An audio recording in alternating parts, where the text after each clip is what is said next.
My name is Alana, and I just finished watching episode 4 of the new season, Orange is the New Black. So this season is called I'm the Talking Ass. It was clearly a running theme throughout this entire episode. It initially started with Nikki's father and a joke that he used to tell that she in turn told. And we have Madison just talking as usual. I'm starting to see this is a repetitive thing with her. Of all the characters right now, I am the most irritated with her just by her presence. Not the things she does or anything in that accent is really starting to get to me. I don't know where it comes from and why she uses it. In that baby voice, Carol was on it.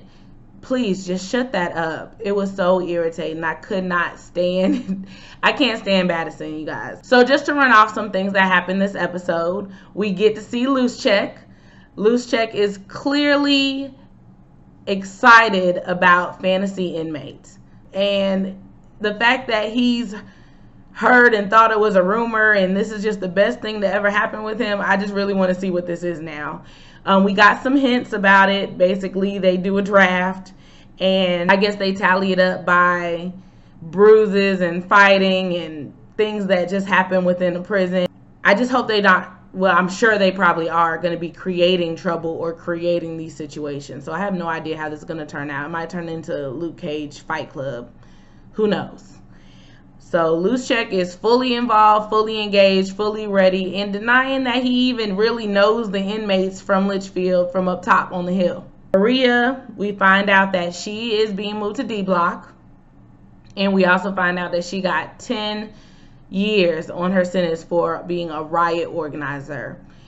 Maria knows somebody snitched on her, and she knows that Blanca has something to do with it from her eye. She said, when you get that little vein, I know when you're lying, and says she'll remember it too. Maria not letting up on her.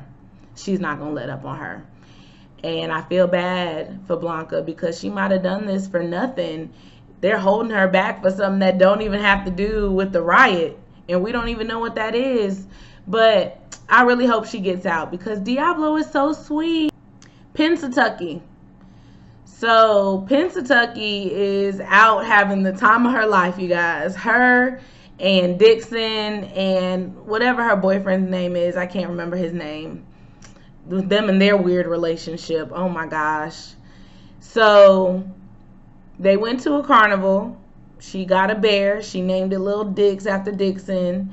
And I like that Dixon is actually bonding with them and looking, and we got to see a side that, okay, maybe this is real, but it still started off in a way that I just I don't think it's healthy at all for Pennsatucky, for the guy. For this whole situation is not healthy because they are harboring a felon from the prison, an escapee, a runaway.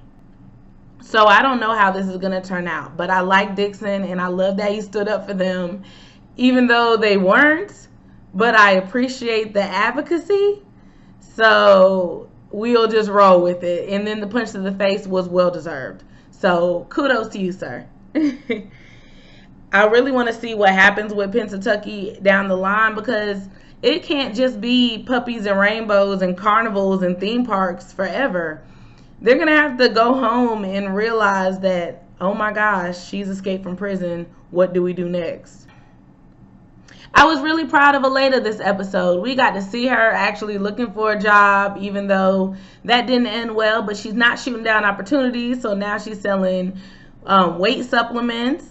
And what did she ask for? Chocolate chip flavor. Okay. I don't know if I would eat that, but okay. Just a good start. And she actually went to go visit Daya. I was proud of Aleda, yes, because of the job searching and actually finding something that hopefully she can stick with. But also because she said the things to Daya that I think Daya has been waiting to hear. Like, even though it came from a tape and it wasn't actually her words, she decided to say them to her in that moment. So I'm going to give her some credit for that. But I'm really worried about Daya. Her mom said everything that I've been thinking of. Why the heck did you take a plea deal? I don't understand. But she did. What's done, she's taking it. She's being a tough cookie. getting her beatings, and her logic is to just be where the least beatings are going to happen.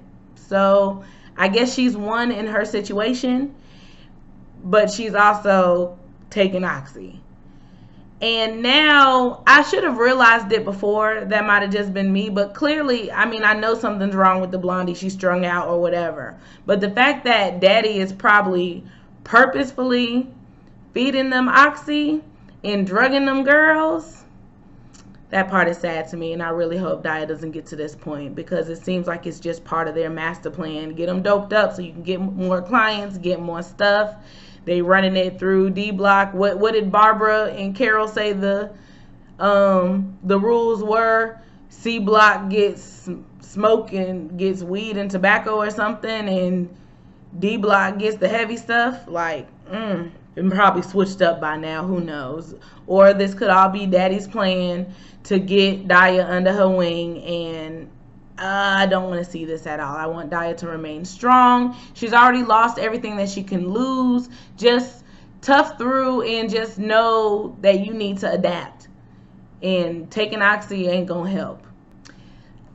I like Nikki's story this episode. We got to see the flashback of the bar mitzvah. She went off on her parents. I actually enjoyed it. And she still had some humor in her that the crowd laughed, even though she got serious at the end.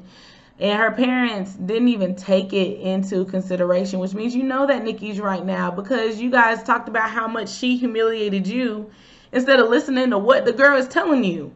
So now I know why Nikki gives her dad such a hard time, because it seems like this is just what he does. Because of her relationship with her parents, I see why she's so close to Red. And that part, y'all, I almost teared up a little bit when she said, "It's okay. It's okay." I really felt like it's going to be okay, Nikki. Go ahead, girl. Don't take the 70 years. Do what you got to do, girl. You have my permission. Be you. She found her voice. That was the theme. I don't know if she's actually going to do it. We'll see. But I'm glad that Red saw the circumstance and made it easy on her to make that decision with no hard feelings. Because Red knows ultimately what she did. Not to the extent of what she actually did, but she knows it's not going to go anywhere, clearly. If they're blaming Piscatella's death on someone, she's the most reasonable person. And plus, Piper has already snitched. Which leads me to Piper. Yay! We found Alex. So I'm happy that we have Alex. I love Alex. I think she keeps Piper tame, insane, but I really have to say she's a good one, because if I saw Piper immediately, the first thing I would have been asking is, what's going on with your face and what's going on with your tooth? And she kissed her and hugged her and everything, and didn't even ask till they was at the table with Gloria and everybody eating. So you're a good one, Alex. You're definitely a keeper. All right, y'all, so we got a little bit more Madison this episode. And I'm not liking her. It didn't go my way when I thought her and Red would be roommates for a longer period of time. And now that she's in her space, I just dislike her even more. She whines, that baby voice. She runs as much as Carol will let her. And I feel like no one should be scared of her because of that. Like, who is she?